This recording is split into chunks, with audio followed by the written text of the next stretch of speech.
বাঁশবাগান থেকে গুপ্তধন চুরি হওয়ায় এক তরুণীর উপর জিনের আছর। শুধু তাই নয়, তরুণীর উপর ভর করে চুরি হওয়া গুপ্তধন ফেরত চাচ্ছে জিন। ওখানে আগুন ধরেছে, মন্তর পড়েছে, পরে আমায় আটকে দিয়েছিল। দিয়ে আমি মিতার কাছে চলে এসেছি। এসে মিতার কাছে আমি আশ্রয় চাইছিলাম, ওকে সাহায্য করতে বলেছি, কিন্তু মিতাকে হোসনি চেপে ধরে রাখছিল। আমাকে সাহায্য করতে পারেনি মিতা, সেজন্য আমি মিতার কাছেই আসছি। আমি মিতার কাছ থেকে সাহায্য নেব। শুনে অবাক হলেও এমনই সব দাবি জানাচ্ছেন এলাকাবাসী। উক্ত ঘটনা নিয়ে এলাকায় চলছে তোলপাড়। আতঙ্কে দিন পার করছেন স্থানীয়রা। কথিত জিনের গুপ্তধন উত্তোলনকে কেন্দ্র করে এলাকায় ব্যাপক চাঞ্চল্যের সৃষ্টি হয়েছে। স্থানীয়দের দাবি, সেই গুপ্তধন তোলার পর থেকেই এক তরুণীর উপর নেমে এসেছে কথিত জিনের আছর। ছিল এটা শুক্রবারের রাতে ওঠাবে, শনিবারে বিক্রি করবে। বিক্রি হয়ে গেছে না, ওটা বিক্রি করতে পারি না। কোথায় আছে সেই ওর কাছেই আছে, ওর কাছেই আছে। আমার জিনিস আমাকে ফেরত দাও না, আমার খুব কষ্ট আছে। ভুক্তভোগী 23 বছর বয়সী মিতা খাতুন, স্থানীয় বাসিন্দা মিরাজুল ইসলামের মেয়ে।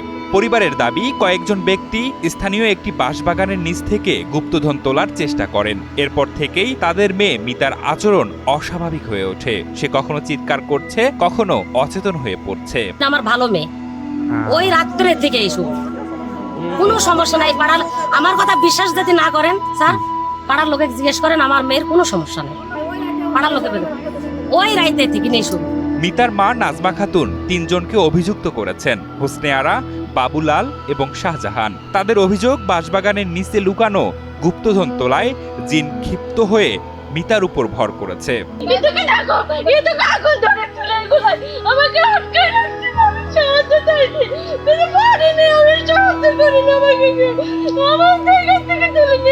স্থানীয় সূত্রে জানায়, কাশেম মাস্টারের জমির বাঁশবাগানের নিচে বহু বছর ধরে গুপ্তধনের গল্প প্রচলিত। গত 16 ডিসেম্বর অমাবস্যার রাতে এক কবিরাজের সহায়তায় উক্ত স্থানে বিশেষ আয়োজন করা হয়।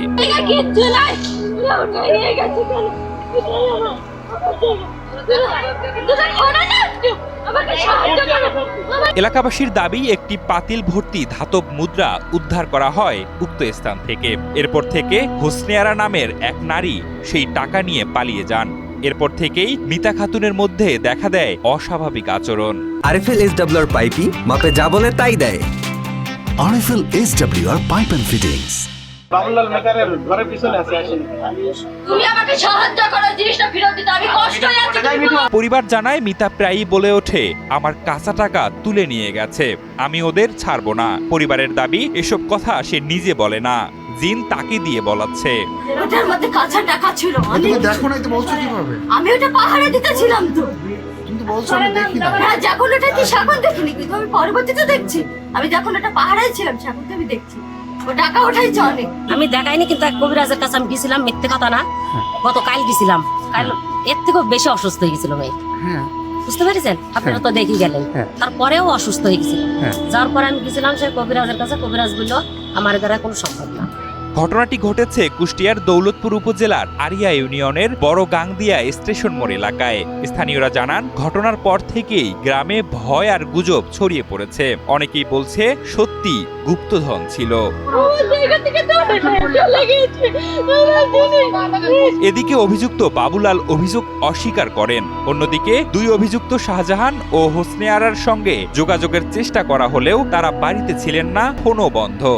আমি এই সম্বন্ধে কিছুই জানি না, আমি কিছু বলতে পারবো না, কারণ কেন বলছে কি না তাও বলতে পারবো না, আমি তো কিছুই জানি না। গুপ্তধন আর জিনের গুজবে এখন আতঙ্কিত বড়গাংদিয়া এলাকার মানুষ। স্থানীয় প্রশাসন জানিয়েছে, বিষয়টি খতিয়ে দেখা হচ্ছে। এটি গুজব নাকি কোনো প্রতারণা তা নিশ্চিত হওয়ার জন্য তদন্ত চলছে।